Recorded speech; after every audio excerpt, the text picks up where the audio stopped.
Okay, so imagine this. This figure, almost spectral, in the world of billionaires. Someone worth an astonishing $18 billion. That's as of June 2025, Forbes data. Right. 18 billion.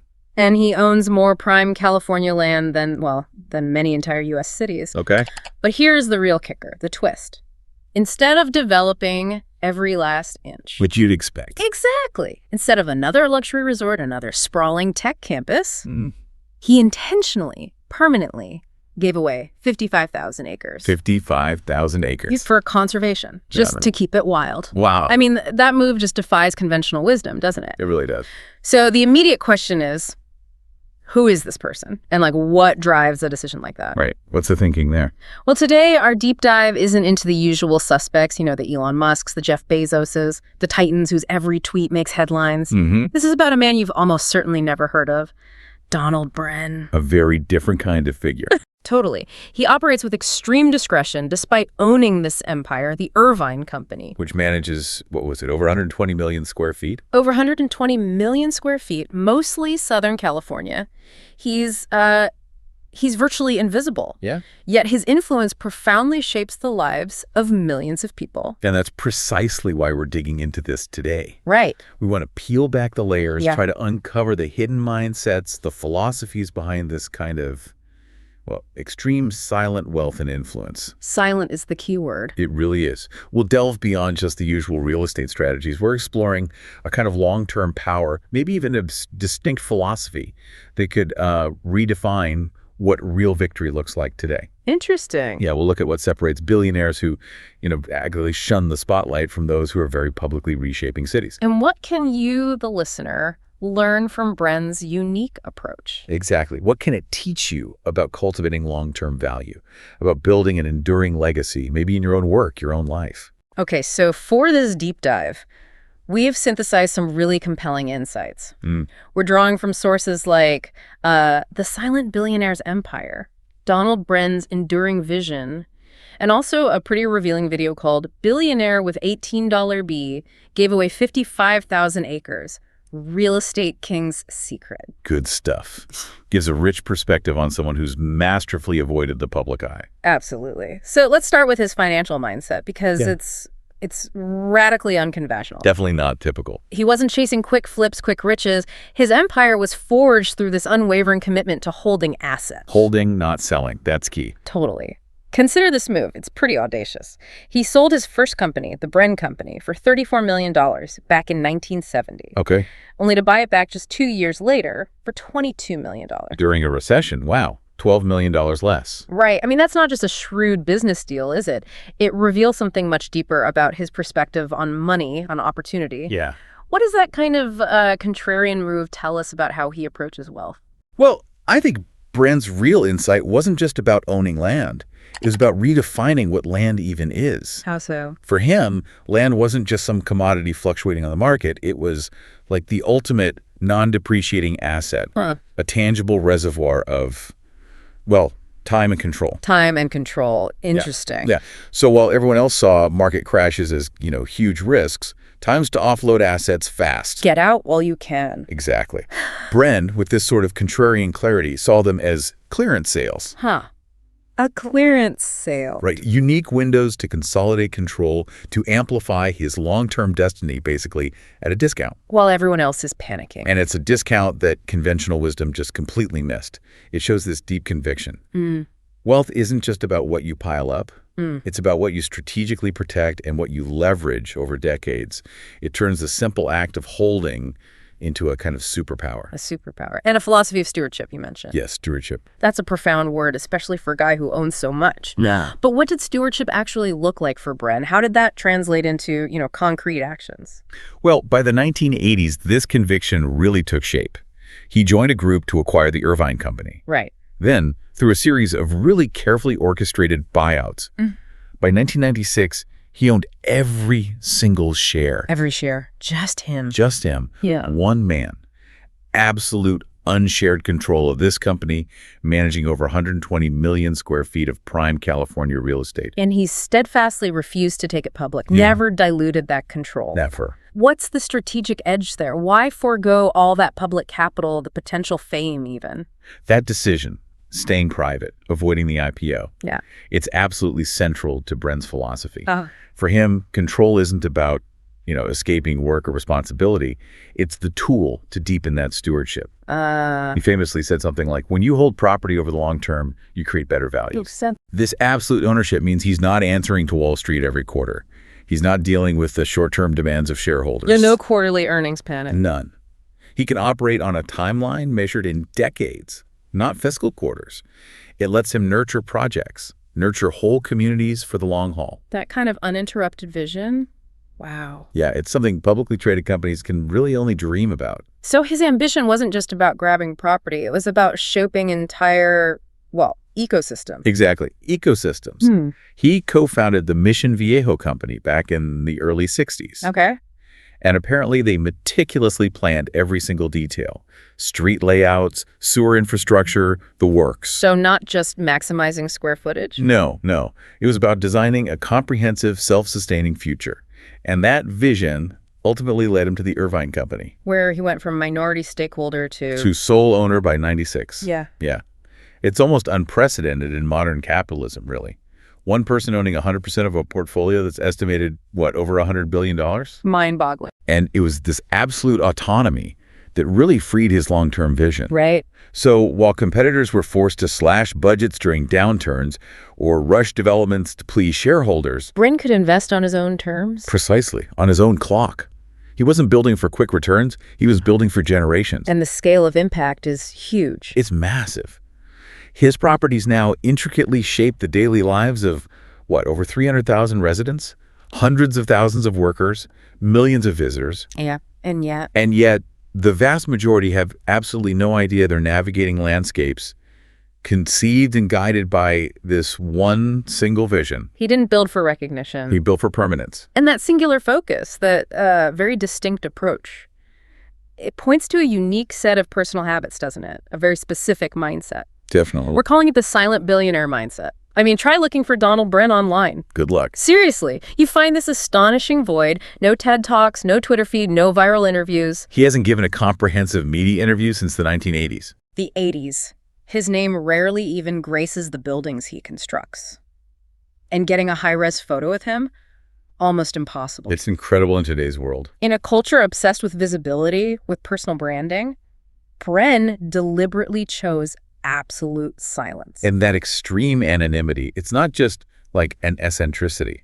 It's a profound form of discipline. How so? What does that look like day to day? Well, his daily habits really underscore this. He reportedly gets up before dawn. Okay. Meticulously reviews physical blueprints by hand. Marks them up with pencil. Old school. Very. Even late in his career, he's known to personally inspect building sites, often unannounced. Wow. He embodies the work ethic of, a master craftsman, a billionaire with the eye of a surveyor. Because for him, every single detail matters. Every detail. And even his philanthropy operates quietly. He's given away over $2.1 billion, education, science, conservation. Huge sums. Often anonymously. The Donald Bren School at UC Irvine. It almost went unnamed because he preferred it that way. Really? Yeah. He had to be convinced, apparently. So, given this extreme privacy, these deliberate actions, it makes you wonder, right? Beyond just discipline, what are the psychological drivers? What core beliefs underpin this choice to operate almost totally outside the spotlight? I think it speaks to his deep conviction that wealth isn't. It's not a performance. Yeah. It's a profound responsibility. Responsibility, not performance. Exactly. In his world, noise is just a potent distraction. Fame, a corrosive risk. And true power, he seems to believe, is most effective when it's invisible. Operating from this position of quiet strength. Makes sense. It's about building legacies that resonate far more powerfully than any press release could. And that comes from the absolute clarity of someone who doesn't need the world to understand him. Because he understands himself. Because he understands with absolute precision exactly what he's building and why. That's a truly unique philosophy, especially when you think most billionaires are defined by what they build. Right. The skyscrapers, the tech platforms. But Donald Bren might ultimately be remembered best for what he chose not to build. The conservation aspect. Yeah, we mentioned it right at the top. Over 55,000 acres of prime California land donated Not for lucrative development. Which it easily could have been. Easily. Yeah. But for the permanent protection of forests, wetlands, open spaces, land that could have been luxury resorts, sprawling business parks. Became permanent wildlife preserves instead. In the high-stakes world of real estate, that decision is, frankly, almost unthinkable. It really is. And a critical aspect here is his profound view of time. Okay, tell me more. Bren doesn't seem to operate in quarterly reports or even annual cycles. He thinks in lifespans. Often, lifespans beyond his own. Wow. He once said something like, land once lost is gone forever. Simple but powerful. And it's not just sentimentality. It's a calculated long-term strategy. How so? Think about it. Physical buildings inevitably age. They need renewal, constant upkeep. But protected land, it endures. It becomes an integral part of the region's character, and arguably a cornerstone of his legacy as a builder. He seems to fundamentally see nature as essential infrastructure. Nature as infrastructure, like roads and power lines. Exactly. Planning for clean air, open space, even silence. With the same meticulousness a developer plans for traffic flow or utilities. That's a radical idea. And his belief seems to be that these natural spaces inherently increase the long-term value and desirability of the surrounding urban developments he does build. So by giving away land, he wasn't just sacrificing value. He was arguably securing it, enhancing it for generations to come. It's a very long game. So he's not just building structures, he's crafting entire environments meticulously. Yes. And this leads us to the extraordinary power of his long-term influence, which operates almost entirely without public visibility. Right, the hidden influence. Today, something like more than a quarter of Orange County's urban landscape is under the direct or indirect influence of the Irvine Company. A quarter. That's huge. It's massive. Iconic master-planned communities, extensive office campuses. Bren has profoundly shaped how millions live and work. And most residents have absolutely no idea who he is. None. This hidden influence, operating without visibility, it's a fascinating paradox, isn't it? Oh, it's entirely by design. Bren's belief in control is absolute, but it's never theatrical. Meaning? He channels his influence through the tangible, through the very structures, the landscapes he creates. Okay. When the Irvine Company develops a neighborhood, apparently every minute detail. Like what? The species and height of trees, the subtle curve of a road, even the exact shade of exterior paint on buildings. It's reportedly personally reviewed by him. Still. Even now, that's the report. And that obsession with detail, it stems from a deeper philosophy, that profound control over the physical world. Inevitably leads to a quiet yet powerful influence over the social one. How does that work? By shaping environments with such precision, you subtly shape behavior. By curating cities, you curate culture, in a way. Once that framework is in place, you don't need to convince people of your vision anymore. Because they're already living inside it. They are, in essence, already living inside it. Wow. He's not chasing attention. He's building frameworks that make attention irrelevant. It's a great way to put it. While, tech giants build apps to capture our screen time, he builds cities that shape entire lifetimes. And it's all made possible by that absolute unshared control. From keeping the Irvine Company private. Exactly. No shareholders breathing down his neck, no quarterly conference calls to manage expectations, no activist investors pushing for short-term moves. Right. That independence grants him the absolute rarest asset in modern capitalism. Yeah, uninterrupted. And uninterrupted. He is completely free to think in decades without compromise. While most public companies are, forced to chase short-term gains. He can let a park mature for 20 years. Right. Let open space mature for 20 years before strategically launching a development next door.